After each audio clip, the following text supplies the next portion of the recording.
Welcome to the Steve Stine Guitar Podcast, brought to you by GuitarZoom.com. If you want to improve your guitar playing, keep listening. If you want to improve even faster, go to GuitarZoom.com, where you'll find all of Steve's premium courses, masterclasses, and memberships that'll help you quickly and easily improve your playing. Now here's your host, Steve Stine.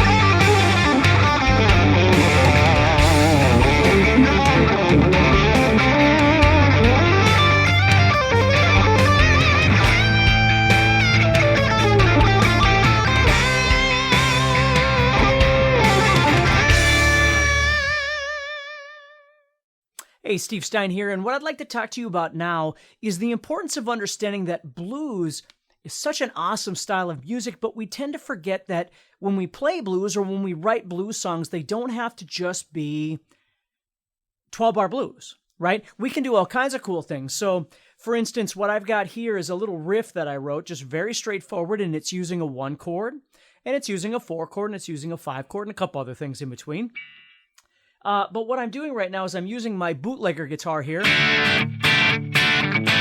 Okay? And what I did was I tuned it to drop tuning. So I took the 6th string and instead of being an E, I tuned the 6th string down to D. And that's kind of a cool thing to do because it's very reminiscent of what people would do when they would play slide guitar.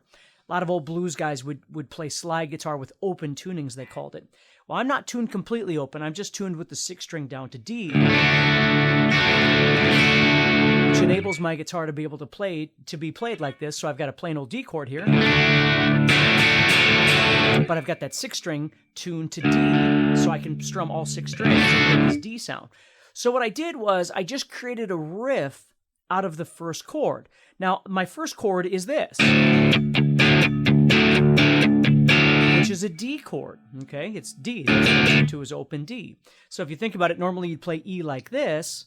So if I moved it down a whole step yet, I'd wind up in D. So the string is tuned to D, so the first chord is D. Now, if I'm thinking about a 1-4-5 in the key of D, you could either use some theory or you could use just your knowledge of your fretboard and go, okay, well, if I'm in D, my 1 chord is D, my 4 chord would be G, and my 5 chord would be A, however you find the answer. So I'm thinking, okay, so I'm going to use a G and an A in here as well. Just to give it more of a bluesy feel, I'm going to use that 1-4-5. So I've got my D here. And then what I'm going to do is I'm going to use my G chord. Now, G would normally be played right here. Now, I'm in drop tuning, though, which means that this 6th string is tuned 2 frets lower than normal. So in order to compensate, what I'm going to do is move that finger up 2 frets, okay? Which means I wind up with a straight line. So this is a G. So D, 1, 4, and then 5 would be here. See? So you can hear the 1-4-5 happening. Now what I did was I just created a riff out of this where I'm not focused on 12-bar blues. I'm not focused on switching back between the 1 and the 4 and the 5. In that traditional sense. I'm just creating a bluesy sound. So I'm playing these 1-4-5 chords, but I'm giving it more of a, if you want to call it a rock and roll sound, but it certainly has a blues element to it.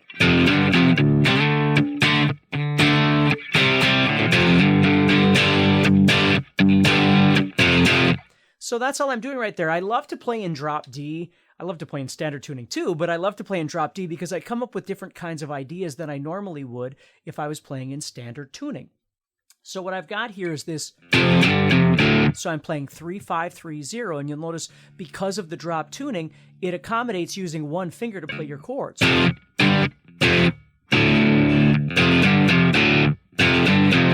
And And then I'm just doing a slide from C to D to make it sound a little more interesting. Okay? And then I'm just adding in some rhythm. And again, you could literally make up anything. So that's what I'm doing. And then I'm moving back to the C chord and strumming that twice. Now, that has nothing to do with blues or 1-4-5 or anything like that. It's just something else, something kind of cool to play. And then I'm going to do this. So it's very similar to the...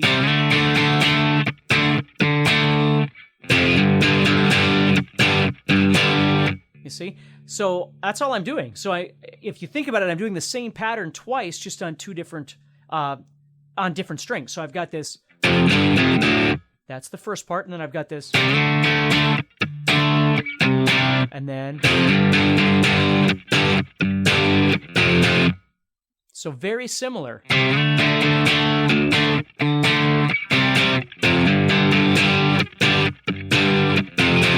And then I just tag my intro.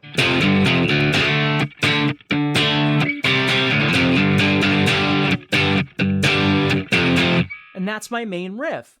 Now what I did was I used I went from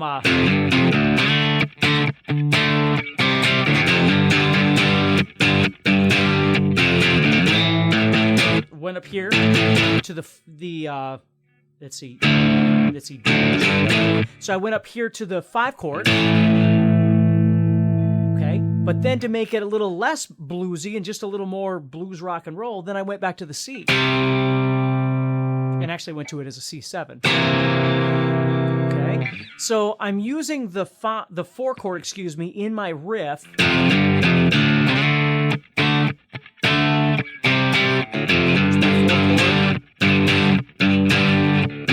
Right, so I'm using it all over inside that main riff, the 1 chord, the D chord, and then I'm using this G in there as well. And then at the end, I just tag it with a 5 chord, which is the A,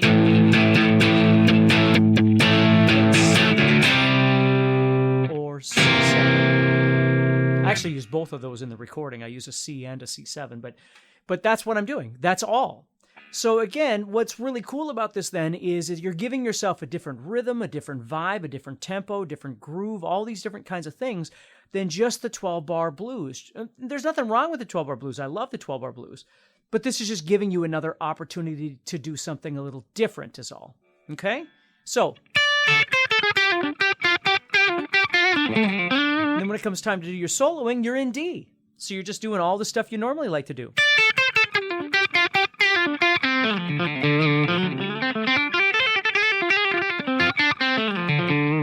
However you like to play, but now you're playing in D. So the only thing I do is at the end then, when that C chord comes up, I go from here, doing whatever I like, and when that C chord comes up, I go to the 11th fret of the 2nd string, and I bend it because I'm actually bending to a note that fits over the top of that chord. Okay, so it sounds kind of cool over that C. And then I just end it with a D bend. And that's it. So there's no real planning on it. I'm just enjoying myself, having some fun. But what I would like to see you do is mess around a little bit and see what kinds of things that you can come up with writing riffs. If you're enjoying this episode and you'd like to support the podcast, go to GuitarZoom.com and consider becoming a premium member. There are 3 memberships to choose from. VIP, which gives you instant access to a library of short but powerful courses as well as new bite-sized lessons each month. There's also Play Songs that gives you step-by-step lessons so you can learn to play your favorite songs fast. And finally, there's Masterclass, university-level training on everything from soloing to music theory, from blues to home recording. For more info about these memberships and all the premium courses available to you, go to GuitarZoom.com. Now back to the podcast.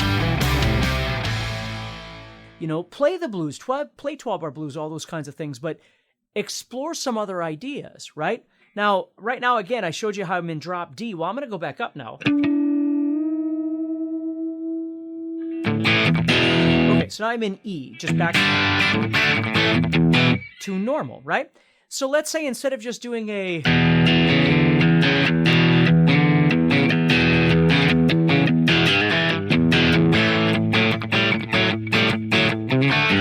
kind of bluesy thing, what I want to do is make up something that's a little more, again, it's blues based, but it's a little more rock and roll. So what I would do is come up with something maybe where I'm playing in E, and I'm going to do something like this.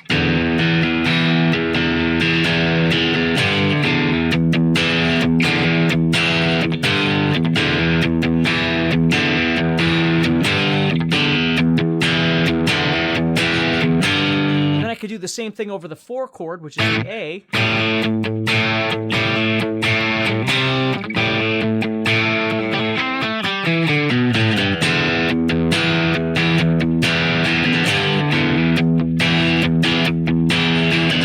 You see, that sort of thing.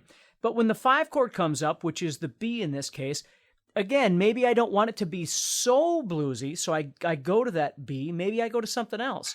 So watch this. If I go...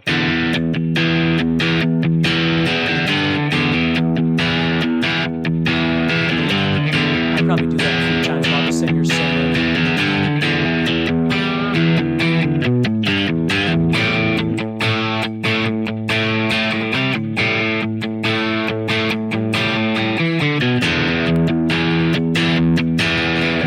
Now, here it comes. So instead of going to the 5 chord, the B...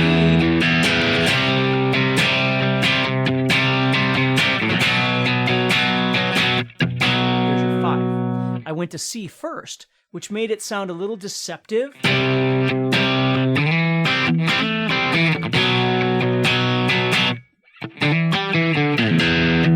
Which could be really cool. Or maybe you don't go to the 5 at all. Maybe you go C, D,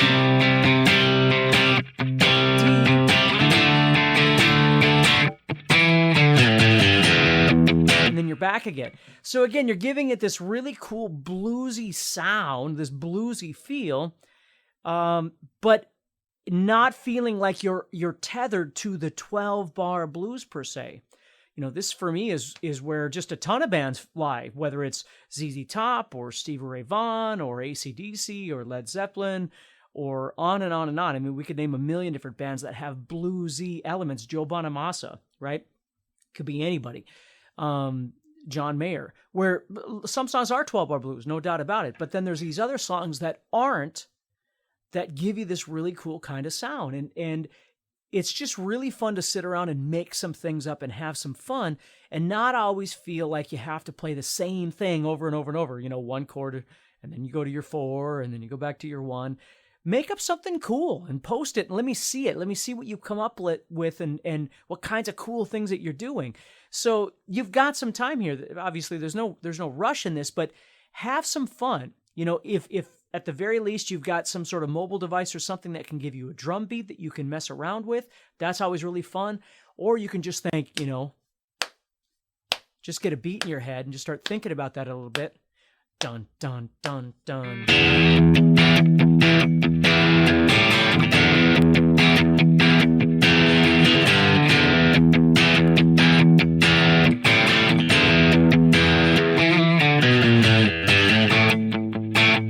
You know, I mean, there's just all kinds of really neat things that you can make up. You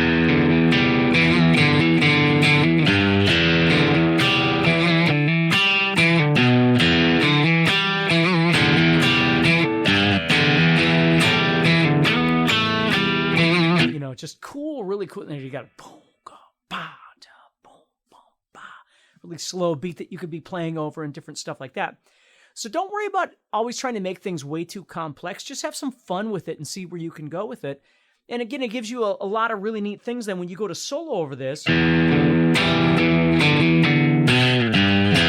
whatever that might be, you know.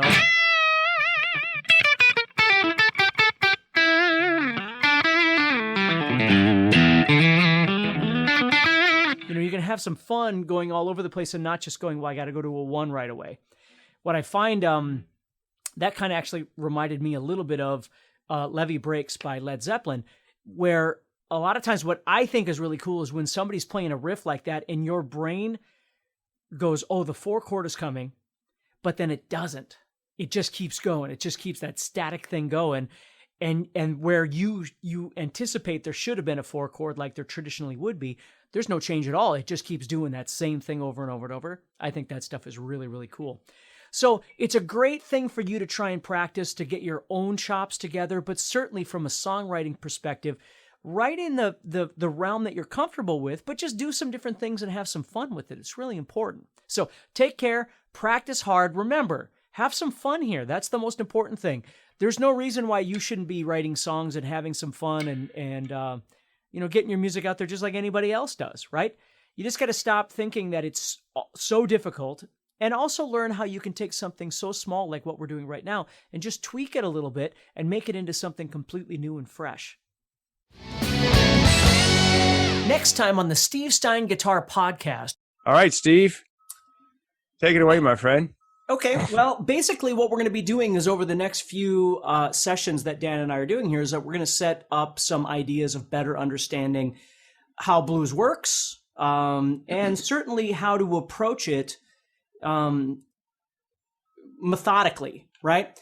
Because so many times we get wrapped up in thinking it's about information, and there's nothing wrong with information. Obviously, if we can use that information, but that's the key, is using the information that you have. It's not just having a bunch of knowledge in your head, but you can't do anything with your fingers. And so what I want to do today is I would just want to give you kind of a general overview of what to think about when you're trying to approach playing anything, but this is certainly going to be directed toward blues guitar. So what I'm using, of course, is my Paul Reed Smith. It's a little more bluesy in terms of its visual, I suppose. I've never really given much credence to, I need a Strat for blues and I need a whatever for rock. I just play what's comfortable, and then I dial in the sound from there with the gear that I have. You know, when I was growing up, I had very little gear. I mean, you had a guitar and an amp, and that's what you had to play. You know, I didn't have a lot of money when I was growing up, so I didn't have 7 guitars and all that sort of thing. You just played what you played. So what I want to talk about today is kind of an overview of blues soloing. Now, we're going to be talking about rhythm and different things too, and I'm not going to try and get real deep. I just want to get you thinking a little bit. So the first thing I want you to do is I want you to think about the 3 T's, which is tools, touch, and tone. Hey, Steve Stine here from GuitarZoom.com, and thank you so much for listening to this podcast. If you enjoyed this episode, can I ask you a favor? Please subscribe, leave a review, and share it with a friend. Your feedback means more to me than you'll ever know. And be sure to check out my YouTube channels where you'll find over 1,000 videos to help you with your guitar playing. Thanks again for listening. Stay positive, keep playing, and keep having fun. If you'd like some help with your guitar playing but you're not sure how to get started, go to GuitarZoom.com and look for the Help Me Choose survey. By answering a few simple questions, you'll get Steve's personal recommendation of the perfect course for you. All this and more is available for you at GuitarZoom.com.